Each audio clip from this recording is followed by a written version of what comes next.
For almost 30 years, Outreach Project, a nonprofit organization, has been helping people struggling with alcohol and substance abuse turn their lives around. All outreach programs take a holistic, community-based approach that treats immediate problems and helps individuals face bigger challenges in life. We are dedicated to helping them rebuild their family, reestablish community ties, and find continued success in the future. The following video provides a better understanding of our adolescent residential services at Outreach House in Brentwood and Ridgewood, Queens.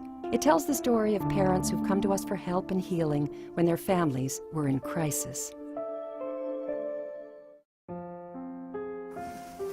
She became moody, but we kind of wrote that off to, well, she's a girl, she's going through a phase.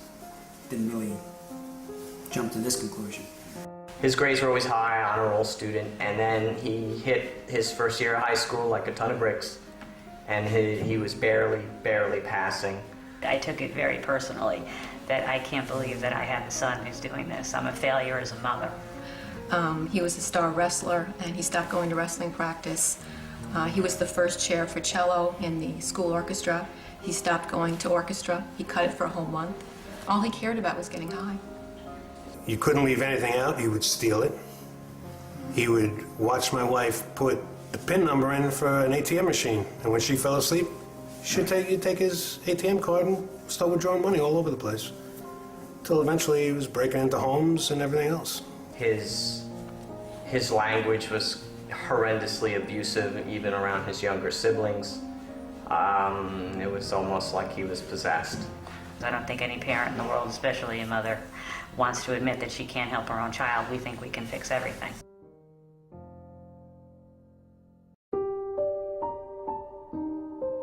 We had him going to the school psychologist, then private psychologist.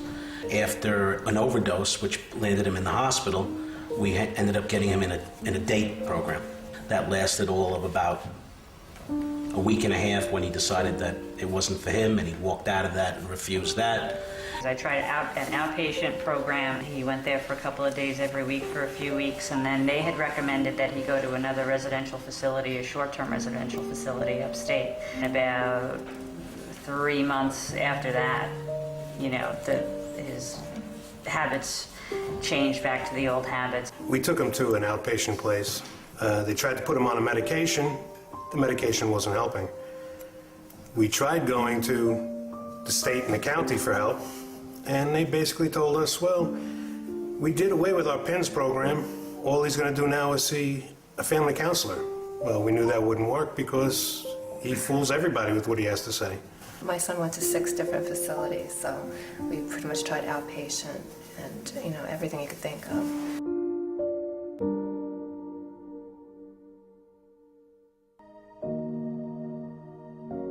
And it was a counselor who said, listen, call this one particular person, this is what your son needs.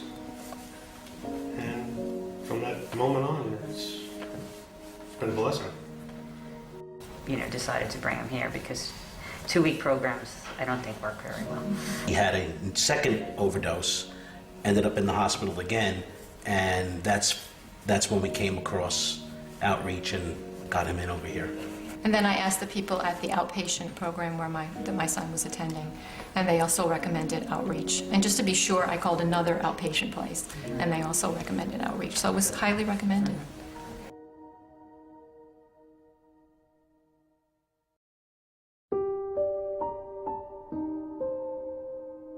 He's going in with a problem, and I knew there were other children here with the same problem. Would that make it worse? Would it make it better? I didn't know. Because I was concerned about, is he going to be safe here? Kevin was a maniac the hours before he had to come here.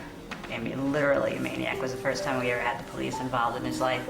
I've had people in my neighborhood that had their children in other facilities, and they came out worse than when they went in. And that's what I was worried about.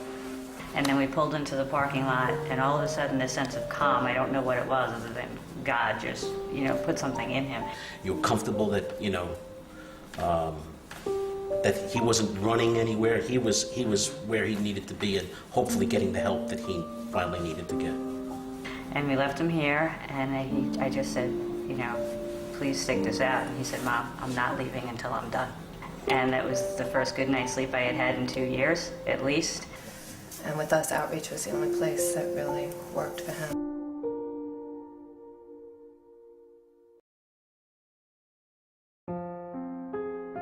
I couldn't believe how spotless it was, because my son had been in a lot of facilities, and it was unbelievable how spotless, clean. And the rooms, and they do take you on a tour, which they don't do in most of the other facilities. And the kitchen was spotless. The rooms were like going to a college dorm. Beautiful. The decision was a lot easier after we came here for the interview. It really allayed a lot of our fears. We were taken around for a tour, and we felt 100%, better. As we were in the room preparing to say goodbye to him, a couple of people ran by the door, and one of them backed up, also at a run, stuck her head in the door and said, "Hi, I'm Shanita B. I'm going to be your whatever," and ran off again. And it just seemed so real and so friendly and personable. I know as a teacher that any program is only as good as the people who are delivering it. And I was just struck by the humanness of everyone on the staff. I knew that my son would be treated with respect and with kindness, and that was very important to me.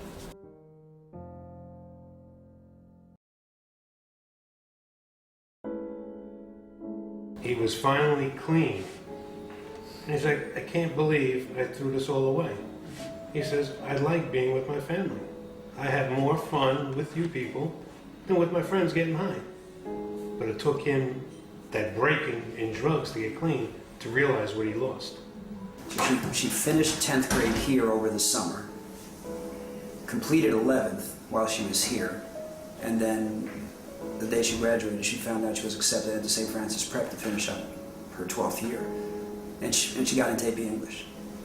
So, she went from a stoner to getting into AP classes. When he started buying into the program, he started applying himself in school. Even before he was doing drugs, school was difficult, and they have small classes here and personal attention to the students, and I guess a good program. And Paul is doing very well. With my son, he failed 10th grade 3 times. Had no desire to graduate. But because of outreach, he's now taking 12th grade classes, and he's already talking about going to college.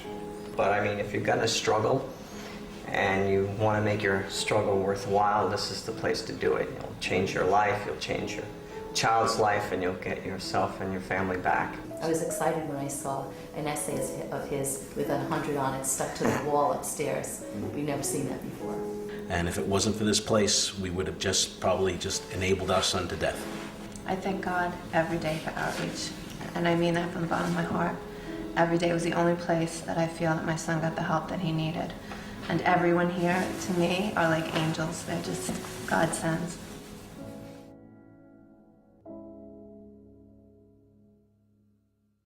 We know how tough it can be to bring a son or daughter to our doors, but it is here that they can receive the kind of comprehensive and compassionate care that can truly empower them to make better decisions and live responsibly, free of drug and alcohol abuse.